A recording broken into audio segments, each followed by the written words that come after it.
One game I haven't spoken about for quite some time is Manor Lords, a strategy made by the solo developer Slavic Magic that should hopefully be coming out sometime this year. But you might be thinking, hey, it's just a strategy city builder type game. We've seen them all before, especially in the medieval genre. They seem to be popping up everywhere now. What's so special about this? Well, my kind watcher, let me tell you. Let me tell you how this game has surpassed everybody's expectations from what we've been shown. Let me tell you how it's made itself stand out unique from even AAA titles, even though it's being made by only one person. Let me tell you how Manor Lords is a masterpiece in building hype.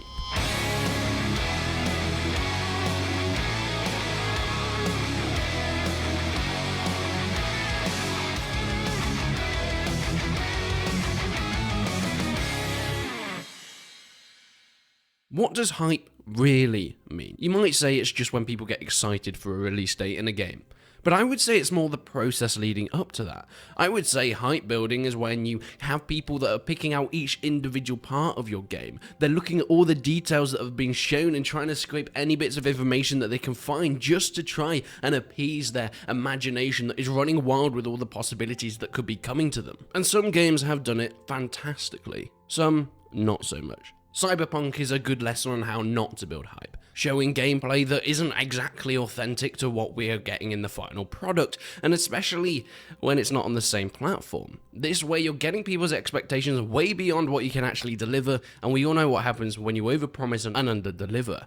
Another example of pretty bad hype is No Man's Sky. Whilst now it is a fantastic game and I would recommend it to anybody as one of the best space exploration games on Steam right now, at the beginning it was a disaster. It was the most famous case ever. People were even trying to sue these guys for multi-million dollars. Once again, overhyping, telling information that just wasn't possible and wasn't even in the game, calling it multiplayer and say that you could find people throughout the game, yet when it actually got to it, you couldn't do that at all. Trust me, the internet always knows when you're lying. So why is Manor Lords different? Why is it done hype the right way?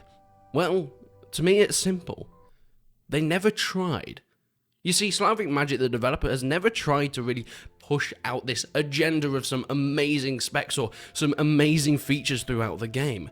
They've just slowly released bits of gameplay and footage and showing us what we can see. We've never been told what's in the game, we've only been shown. If you think about it, all the information that we know about the game, go and check out my video about everything we know about Manor Lords, has never been told to us. We've never been told anything outside the gameplay videos with something on screen backing up that argument of saying, okay, you can do diplomacy with these guys, and on screen we can see diplomacy with these guys. You can build farms and have this new free form building in terms of roads and houses, and we've seen that on screen. We've never been told anything that we can't see, and that's what's important. But none of this would matter if it wasn't for one important factor.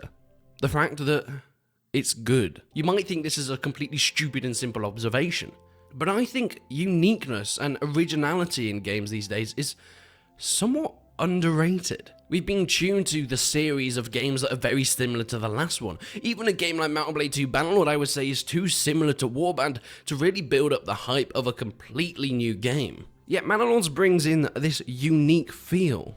For example, you've got Total War games where you have the battle lines of troops and you have units you can command. Some would say that Manor Lords is very similar and has just copied it, but if you look closely, it's completely different. The AI has been completely reformed. Troops will go into battle and engage in a realistic way. They can also pull back, taking casualties, but they will know when they're losing. Furthermore, troops now seek the high ground. This was something that we've been told in Total War games and even Mount & Blade 2 Bannerlord, that the AI will always seek the high ground, but it's never been that effective. Yet we can see in these videos that it will be done. We can see each step of development. A video working on the clashes of troops in the first stages of a battle. We can see the first iteration, and then we've shown the second and more refined iteration, trying to make it more realistic to how it would be in real life. The same goes with formations and using shield wars and feedback from the community. You can see the information being fed by people in the history scene, people in the gaming scene, coming together and giving feedback, and it's being taken on board. And then a few days later we get a new video on Twitter showing us how that's been implemented into the game and what it's changed. We're not being shown these overhyped trailers that are promising the world.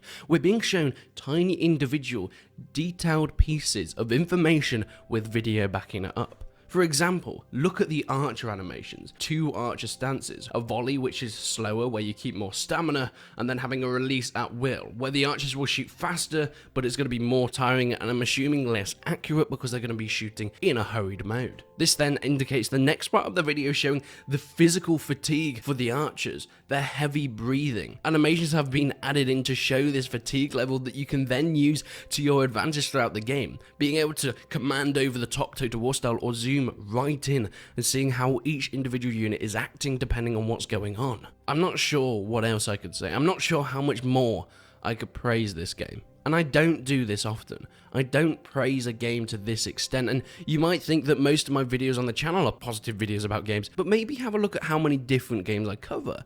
It's normally the same ones. I only really cover games that I genuinely like, but I think this one goes a little bit further than that. A taste of some old school development. One person coming together to create this masterpiece, this masterwork of strategy gaming that I think is going to change the way that the scene is done in general. The way that it's never been done before and now is being done by one person. Development studios like Paradox and Creative Assembly are going to have to up their game. When they see this game come out and if it works as it's been shown, something is going to have to change. These massive companies are going to have to fight back before games like this put them out of business. And that is all done through the hype. People say hype is a dangerous thing, and I completely disagree. If you're a rational and sensible person, you're not going to let yourself get overhyped to the point where you're going to buy something even if it looks rubbish. I for one can get really excited about a game but still completely see its flaws. And often games that I've just not bothered to pick up because I just don't care.